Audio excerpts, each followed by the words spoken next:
আমাদেরকে তো সকালের একটা ব্লগে আমি বলেইছিলাম যে আমি এখন অলরেডি রান্না বসিয়ে দিয়েছি, রান্না করছি। আর লাস্টে শাশুড়ি মা কিন্তু রুটি আর বেগুন ভাজা করবে। শাশুড়ি মা তো ছাদে থেকে আসলো ঠাকুরের বাসন মেজে, তারপরে বলছে হট করে আমার শরীরটা খারাপ করছে, তো শুয়ে পড়লো গিয়ে। তারপরে বুঝেই গেলাম আমাকেই করতে হবে, তো সেজন্য কিছু আমি আর জিজ্ঞেস করিনি, আর কিছু বলিনি। আমি নিজেই তখন করতে লাগলাম রুটি, তারপরে বেগুন ভাজাও হয়ে গেছিলো, আমার করা কমপ্লিট।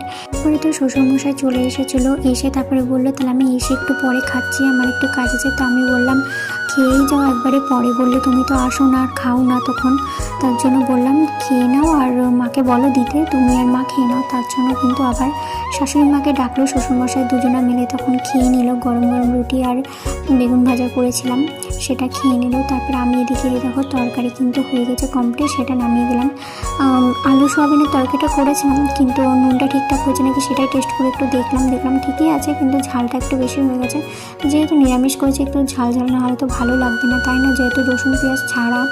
তো যাই হোক, এদিকে কিন্তু তরকারি ঢালা হয়ে গেছে, আর এদিকে কিন্তু আমার রুটি ভাজাও কমপ্লিট হয়ে গেল।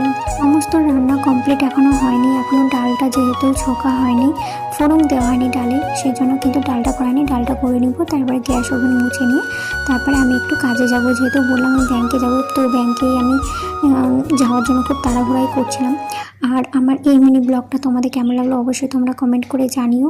তোমাদের সঙ্গে দেখা হচ্ছে আবার নেক্সট ব্লগে। তোমরা ভালো থেকো, সুস্থ থেকো। আজকের মতো সবাইকে টাটা, বাই বাই।